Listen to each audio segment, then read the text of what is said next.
Mark Twain, was born Samuel L. Clemens in Florida, Missouri on November 30, 1835. He worked as a printer and then became a steamboat pilot. He traveled throughout the West, writing humorous sketches for newspapers. In 1865, he wrote the short story, The Celebrated Jumping Frog of Calaveras County, which was very well received.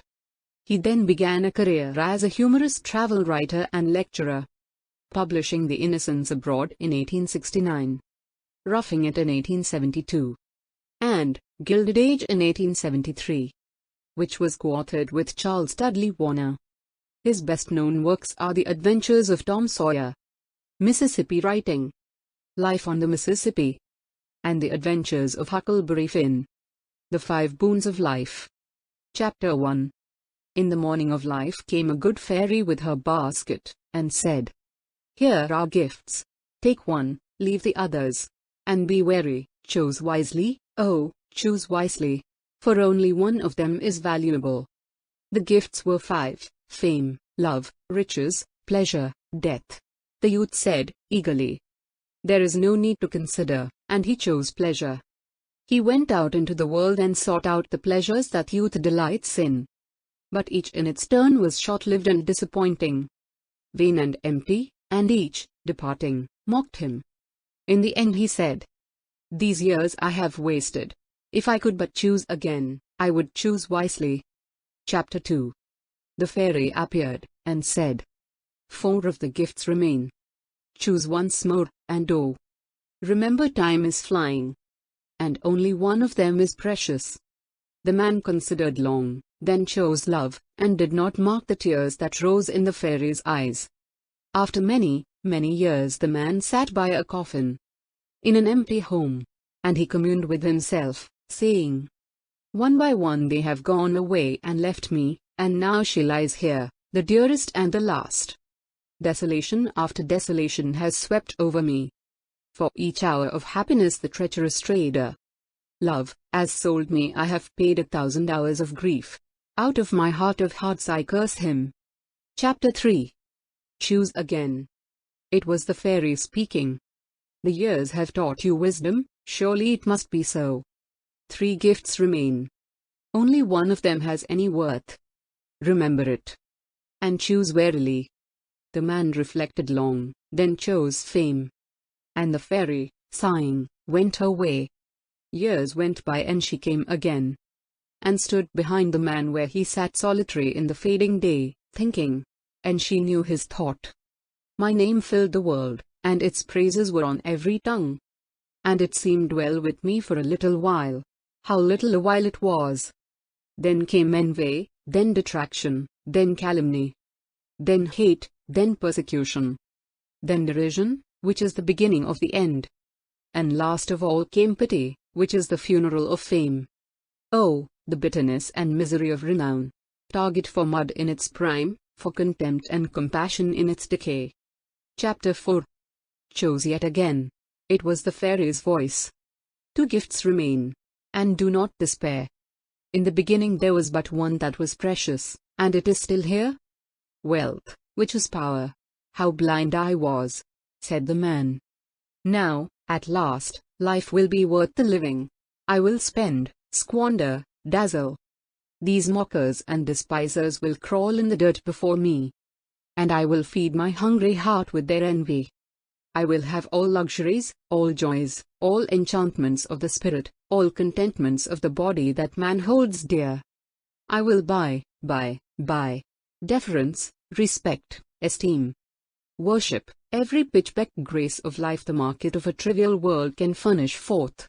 I have lost much time, and chosen badly heretofore. But let that pass. I was ignorant then, and could but take for best what seemed so. 3 short years went by, and a day came when the man sat shivering in a mean garret. And he was gaunt and wan and hollow-eyed, and clothed in rags, and he was gnawing a dry crust and mumbling, "Curse all the world's gifts, for mockeries and gilded lies, and miscalled, every one. They are not gifts, but merely lendings. Pleasure, love, fame, riches, they are but temporary disguises for lasting realities: pain, grief, shame, poverty. The fairy said true. In all her store there was but one gift which was precious, only one that was not valueless. How poor and cheap and mean I know those others now to be, compared with that inestimable one, that dear and sweet and kindly one, that steeps in dreamless and enduring sleep the pains that persecute the body, and the shames and griefs that eat the mind and heart. Bring it. I am weary, I would rest. Chapter 5. The fairy came, bringing again 4 of the gifts. But death was wanting. She said, I gave it to a mother's pet, a little child. It was ignorant, but trusted me, asking me to choose for it. You did not ask me to choose. Oh, miserable me! What is left for me? What not even you have deserved, the wanton insult of old age. End of the story. Let's listen to the summary and analysis. Mark Twain's short story, The 5 Boons of Life, is a fable signifying the meaning of life. The tale is a series of interactions between a fairy and a man who grows to learn the lesson the fairy tries to teach him, only to understand the moral before his death. The 5 boons of life: fame, love, riches, pleasure, and death are the gifts the fairy offers to the man who is allotted one choice. The story gives light to the point that life should not be squandered away on meaningless frolics, and the importance of wise choices. Twain organizes the story into chapters, each encompassing a new trial for the man who cannot seem to find peace in his heart. The first chapter tells of the fairy offering the gifts to the man who is now a youth, warning him to choose wisely. Only one of them is valuable, she warns. The youth immediately chooses pleasure, saying there is no need to consider any of the other choices. Time passes and the youth regrets his decision after seeking out happiness and finding himself disappointed. The tale reveals that the pleasure was short-lived and did not meet his expectations. The man wishes to go back and choose his gift more wisely. Lo and behold, the man's wish is granted, for the fairy appears again in chapter 2. She presents the gifts to the man again, warning once more to choose carefully, for only one gift is precious. The man considers long and hard, and decides that love would be his most wise choice. Yet the man is disappointed once again, for love only leaves him with a dead wife and grief overflowing. The man again wishes to turn back time and change his decision.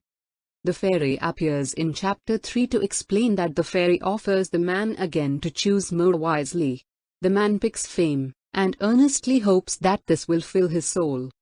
Again, the man is disappointed to find that fame has only decayed to being envied and hated by others.